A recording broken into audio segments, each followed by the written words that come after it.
dahil ito universal healthcare, dapat lahat ng Pilipino, may trabaho wala, nagkukontribute o hindi, ay dapat covered ng PhilHealth. You lack in that department.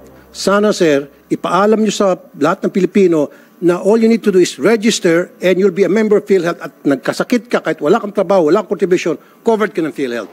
Pasyalan niyo po yung mga hospital. Dami talagang namamatay na walang pambayad. Uwi na lang po. Alam ng taong bayan yan, nakikinig po yun. Wawa talaga, gawin niyo po inyong trabaho. At hindi niyo po gamitin yung pondo ninyo sa mga mahirap, sa mga pasyenteng naghihingalo, para hindi po masama na walisin ng Department of Finance yung pera ninyo. Eh nakita nila may pondo, winalis. Di ba? Simple logic lang po yun, President Ledesma.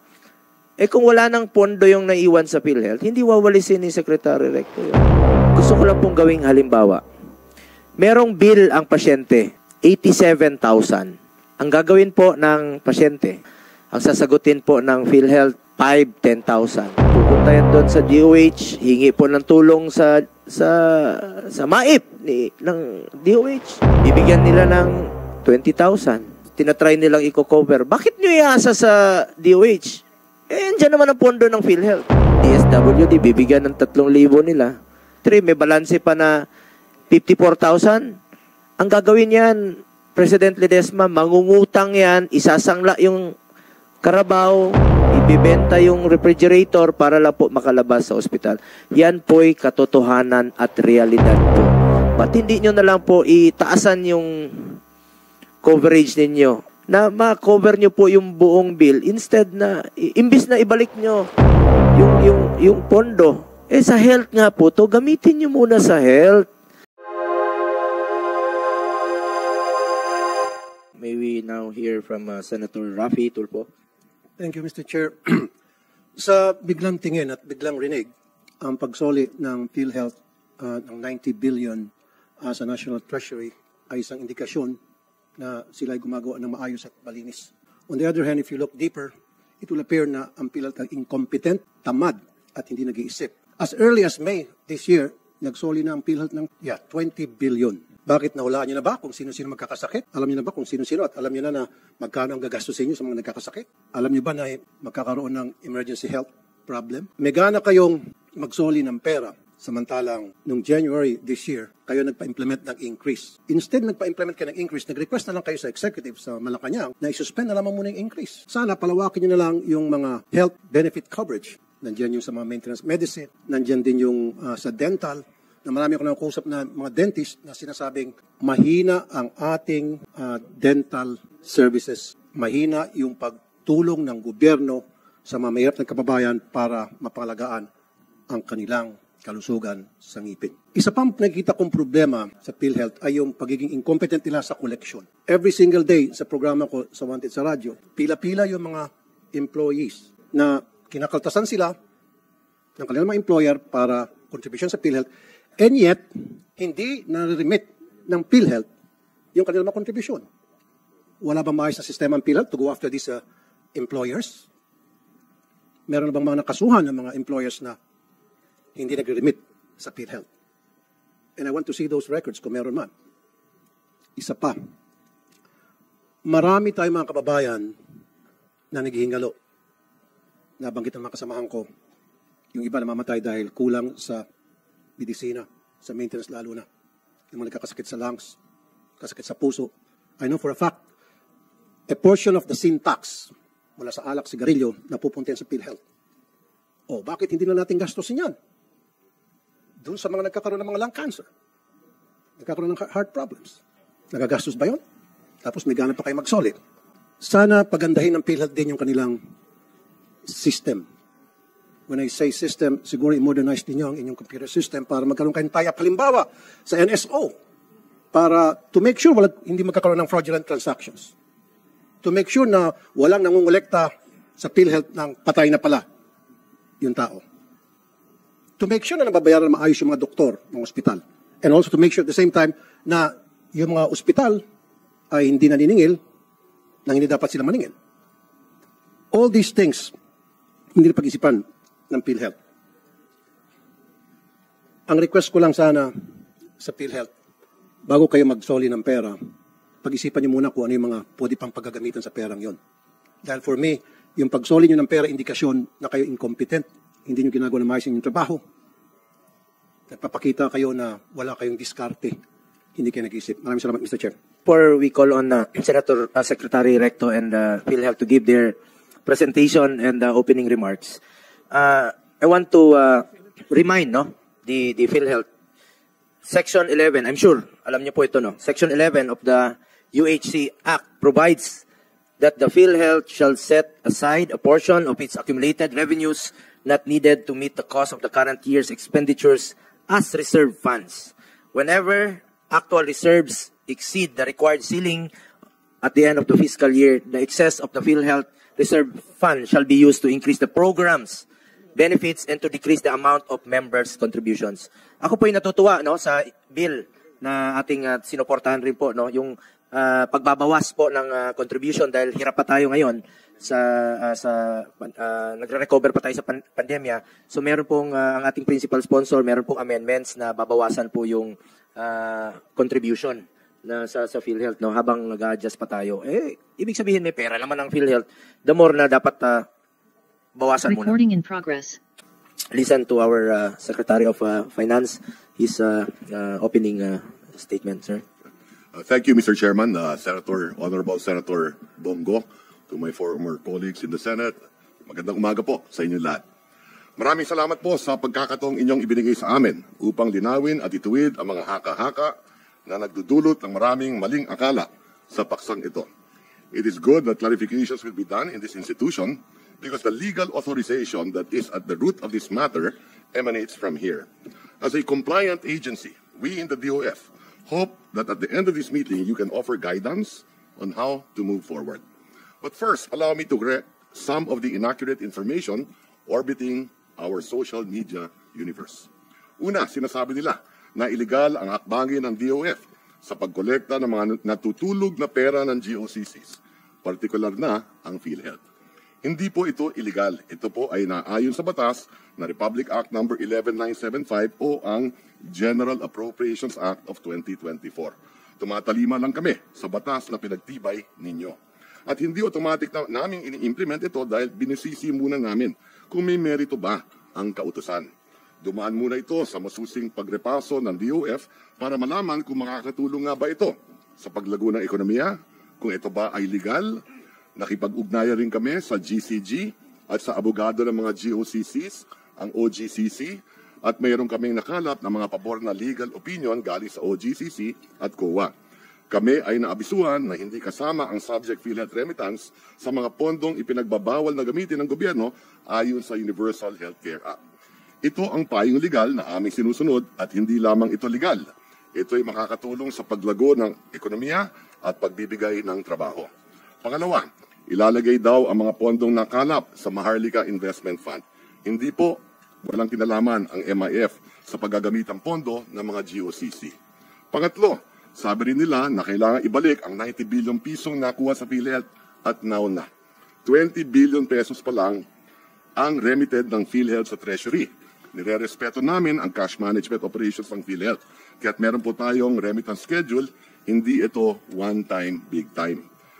To fund the unprogrammed appropriations, Congress determined that there is another way aside from new taxes as well as debts. At ito ay sa pamamagitan ng pagkolekta sa mga natutulog at hindi nagagamit na pera ng GOCCs na binabayaran pa natin ng interes. Ito po ay mismong nakalagay sa 2024 GAA na aming sinusunod lamang. Halimbawa, yung 90 billion o 89.9 billion sa PhilHealth, binabayaran yan ng taxpayer ng 5 billion na interest habang natutulog. So perhaps, moving forward, as we discuss NEP 2025, we ask Congress to help us in the executive branch to carefully choose projects in the budget that create the most economic growth and more jobs. But please curate the expenditure program without inflating the unprogrammed appropriation side, because this distorts the country's fiscal plan. Let us operate within the parameters of the medium-term fiscal program that reduces our deficit and debt gradually, creates jobs, and decreases poverty in the process. It is in obedience to this fiscal framework that I have been steadfast in my position that there is no way that the 731.4 billion unprogrammed fund can be fully funded. There is a fiscal red line we will not cross.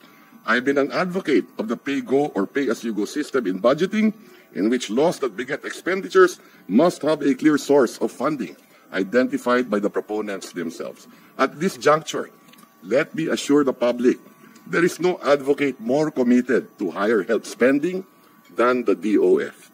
Personally, I have championed higher sickness benefits and faster processing of claims by the state health insurer. My being in the executive has not altered my position, which I have espoused in my 30 years in Congress. And I believe that the present management is in the best position to implement needed reforms, and they have adequate financial resources to leverage these into reality. Before I bowed out of the Senate and the House, two of my advocacies, the Doktor Para sa Bayan Act and the Regional Medical Center Act, became laws. And the Recto Amendment in the Train Law and Sin Tax Law, which removes sales taxes on medicines for diabetes, high cholesterol, hypertension, cancer, mental illness, tuberculosis, and kidney disease, kicked into effect. It is also on record that I am the principal author of the Universal Health Care Act. At the end of the day, my dear honorable members of the Senate, dahil kayo ang may akda ng GAA na pinatutupad lang namin, magsabi lang po kayo ng inyong mga panukala kung paano popondohan ang mga proyekto na nasa pambansang budget at handa kaming makinig at sumunod sa inyong utos. Magandang umaga po at maraming salamat. Handa po tayong sagutin ang lahat ng inyong mga katanungan. Salamat, Secretary Recto. Maraming salamat. Nabanggit niyo po kanina na bayad na po ang mga HEA, no? Totoo ba? Bayad na? Fully paid na? Nabayaran na ba kayo lahat? Hindi pa po, Mr. Chair. Hindi pa. At ako naman po ay naniniwala kay Secretary Recto sa kanyang kakayahan. Trabaho po ng Secretary ng Finance yan, yung magwawalis ng pondo ng gobyerno at malaking problema po bilang isang finance manager, lalong-lalo na po sa isang bansa na hindi naman po tayo mayaman. Ngunit tanong ko lang po, Secretary Recto, can you spare the health funds dito sa pagwawalis mo para, and then dalawa lang yun eh, spare the health funds and sa ating PhilHealth managers, sir, gamitin nyo naman yung pondo sa, may chest fund kayo na 500 billion, pero yung mga kababayan natin, walang pambayad, pati pang chest x-ray, o pambayad sa oxygen, wala. Hindi makalabas sa ospital. Ang daming pong mga benefit packages.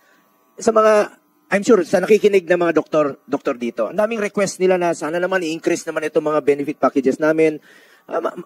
Sa makabagong teknolohiya, marami na po dyan, sa operasyon sa puso, na hindi nyo naman po nasasagot. Baka pwede nyo ma-increase po yung mga health packages para hindi nyo hindi na po hindi mawalis yung pondo nyo. Ba't hindi nyo po gamitin yung pondo ninyo sa mga mahirap, sa mga pasyenteng naghihingalo, para hindi po masama na walisin ng Department of Finance yung pera ninyo. Eh, nakita nila may pondo din. Winalis. Di ba? Simple logic lang po yun. President Ledesma. Eh kung wala nang pondo yung naiwan sa PhilHealth, hindi wawalisin ni Secretary Recto yon. Secretary Recto, baka marami pang mga ahensya, GOCCs, na marami pang pondo na pwedeng pagkukunan, na pwede nyo pong ma-spare po ang ating PhilHealth para magamit naman po nila sa mga pasyente. Napakasimple po nito. Spare the health funds, gamitin nyo po sa tama. Dagdagan nyo po yung mga benefit packages. Ang layo pa natin sa no balance billing. Nabanggit po ng isang opisyal dito ng DOH. Sabi nila, we need around 40 billion for no balance billing. 37 to 40 billion. O 90 billion yun. Baka pwede magamit yun para maging no balance billing ang ating mga pasyente. Pwede ho ba yun, President Ledesma?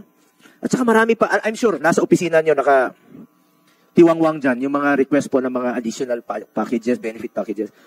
As long as makakatulong sa mga mahirap nating kababayan. Before you give your opening statement, President Mandy Ledesma, pakisagot naman po yung katanungan. Hindi lang po katanungan ko, yung katanungan po ng mga pasyente yon na naghihingalo hanggang ngayon na walang pambayad po sa kanilang ospital, walang pambili ng gamot. Baka dagdagan nyo po.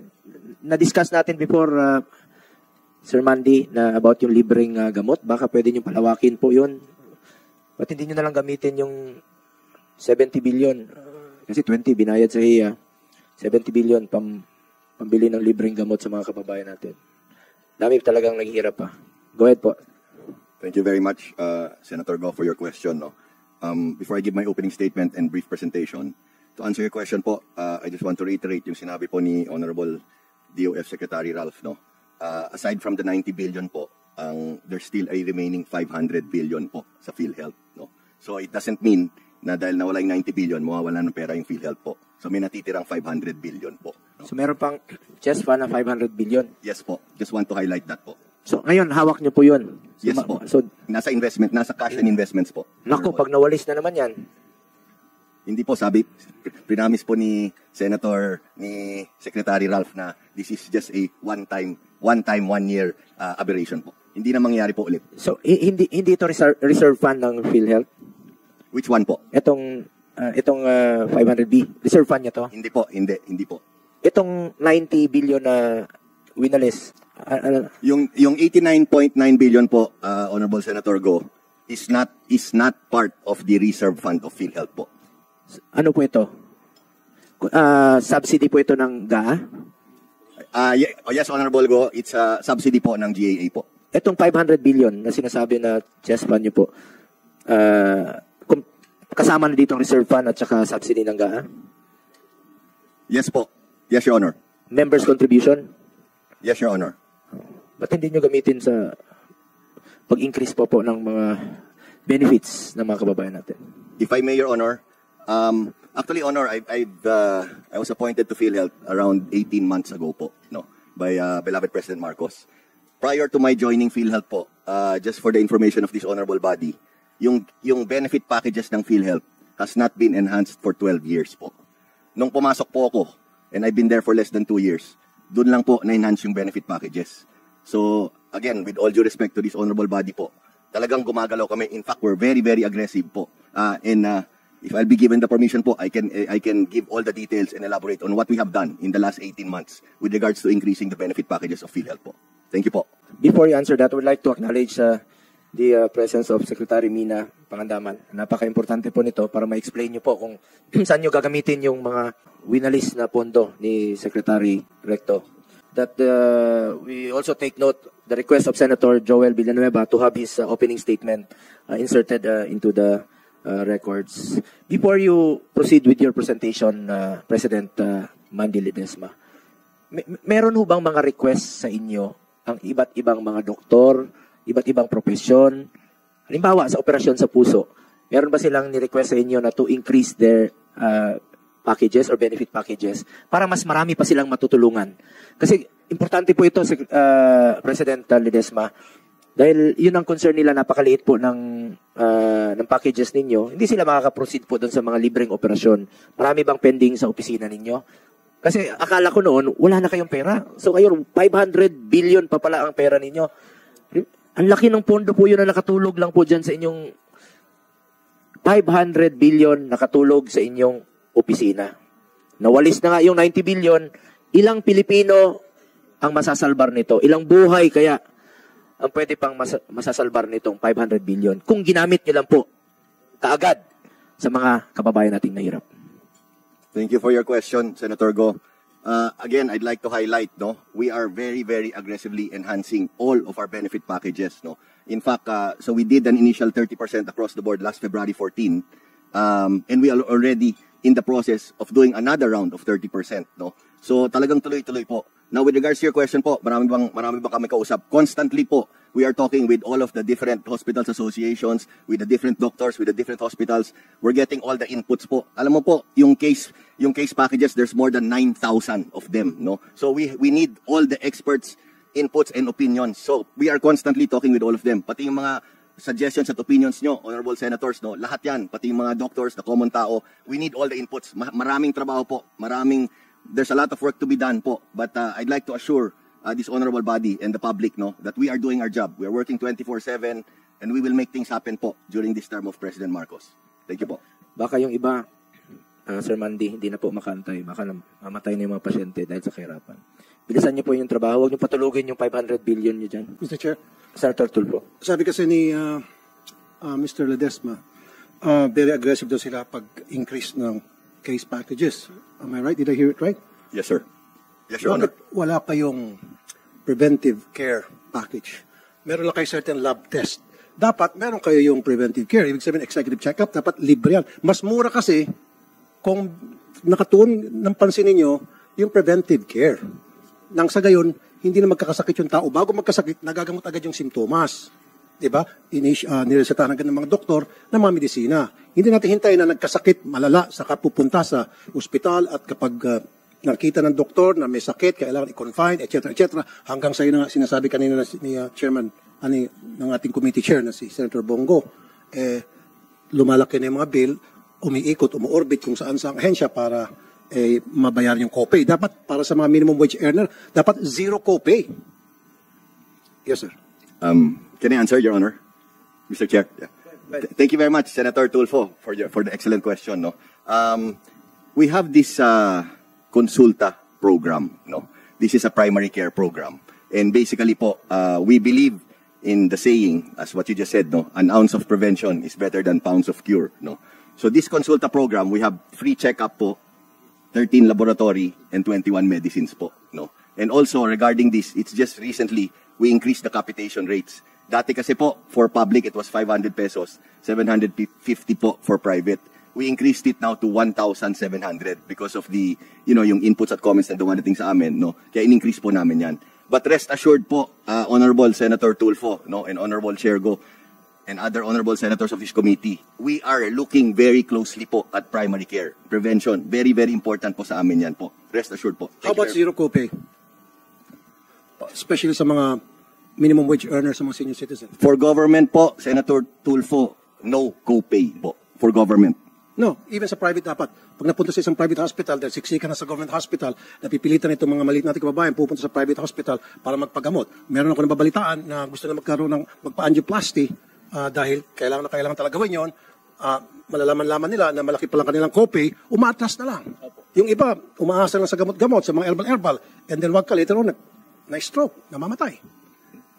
Noted po, Senator Tulfo. Actually, titignan namin yan, pag-aaralan po namin yan, yung sa private, no? But yung sa hemodialysis po, no copay na po kami, no? But titignan po namin yung sinabi nyo, yung suggestion nyo po. We will look closely into that na yung sa private po. So dapat sa zero copay? Yes po. Yes po. Okay. Thank you po. Senator JV. Mr. Chair, tanong ko lang, one of the features of the Universal Healthcare Act is to strengthen the preventive side. Nagaya na nabanggit po ni Senator Tulfo at ang ating chair, Senator Bongo, Senator De La Rosa kanina, nagmamahal kasi, no? Not only for the family, but also for government itself, pag nag-progress na. No? Kaya nga yung preventive side. Tanong ko lang kay Chairman Ledesma, President Ledesma, ilan po ang nag-avail ng consulta package natin? Kasi sabi natin, dapat palakasin natin yung preventive side natin no? Para to save money, not only for the family, but for the government as well. Nagkaroon ba tayo ng enough information campaign that everybody, all members, all Filipinos are now entitled to free consulta package, yung annual check-up, lab test, and everything? Medyo nagkukulang kasi Mr. Chair, ang kulang talaga ng gobyerno natin. Ang dami na natin programs, but we are short of information. Yun lang po. Sige, tanungin natin si... Thank you, Sen JV, for the question. No? Like I said, no, ever since I joined in the last few years, we're really aggressively pushing and improving this consulta program. It's actually a very good program. No? Now, to show you the increase in the numbers, so for the year 2024, currently, this is the consulta status. And ang accredited providers for government, we have 2,338. For private, we have 350. So ang total is 2,688, no? And ang registered beneficiaries for 2024 is 22.57 million, no? As against 2023, it was at 21.69 million, and 2022, 14.29 million. I hope that answers your question, Senator JV. Ilan lang nag-avail? Ang registered beneficiaries po for 2024 year to date is 22.57 million. Consultant, nag-avail of the consultant. Yes po. Beneficiaries po. Yes po. Yes, Your Honor. Anyway, also, I'll just take advantage habang si President Sure po. Ledesma. Sure po. we have to adapt to the situation. No? Siyempre, being the chair, being the sponsor of the Universal Healthcare Act, wala naman nakaproject po siya ng pandemic that will strike, that will come. When we were drafting the UHC at that time, it was based on prevailing situations. But pandemic struck, so nagkaroon tayo ng there is a proposed UHC amendment right now. Meron po ako nakuha from yung actuarial computation from PhilHealth. Galing din po sa inyo, sabi nyo nga ng una, malaki mawawala kung from 5%, i-atras natin to 4%. Kasi we want to give chance to all Filipinos kasi marami bumabangon pa lang, maraming nahirapan. So we have to adapt to the situation. Kaya lang, ang ko lang sa inyo, kasi sabi nyo kanina, may excess funds, That's why it was remitted to the National Treasury for other purposes. Kaya lang, doon po sa inyong sinabit sa amin, doon sa UHC amendments, para lumalabas doon sa mga scenarios, meron pa rin kayong kulang, Kumbaga, kailangan i-subsidize pa rin, Like for 2024, mga 70 billion, kung sa kasama ka ng adjustment, kung 2025, meron kayo kung hindi mag-adjust, 13 billion, 70 billion, 107 billion, and so on. So, ang tanong ko lang, Mr. Chair, kung merong excess funds, bakit po, dito sa inyong projected benefit payments na sa mga darating na taon, magkakaroon ho tayo ng deficit, doon sa mga premium payments. Kung baga kulang. Pero sabi nyo, may excess funds tayo. Pwede nyo liwanagin? Concerned ako, Mr. Chair, because we want also to... Thank you. Actually, maganda yung question nyo, Your Honor, with your permission, we just want to gather kasi all the data and then can I revert on your question? Pero naintindihan ko yung tanong nyo po. Actually, maganda yung tanong nyo, Can we just be allowed to put together some data and then we will revert po? Yes, it's okay. Kasi numbers po ito. But ito po kasi mga numbers ito came from PhilHealth, actuarial computation, kasi nga tinignan din po natin kung ano po yung magiging scenario once from 5% iatas natin 4%, but just for everybody to give the chance for everybody else na makabawi muna because of the pandemic. So nakikita ko naman dito kung Mr. Che, kung magre-remit kayo ng excess funds, ilan lang naman yung kakayanin. Tanong ko na sa PhilHealth, kaya ba natin just in case we pass the UHC amendment, mag-a-adjust tayo sandali, again, para lang makabawi din, para hindi naman mahirapan yung mga direct contributors. Kaya ba natin, considering that you said that you have excess funds, that you are already, that you intend to remit to the National Treasury?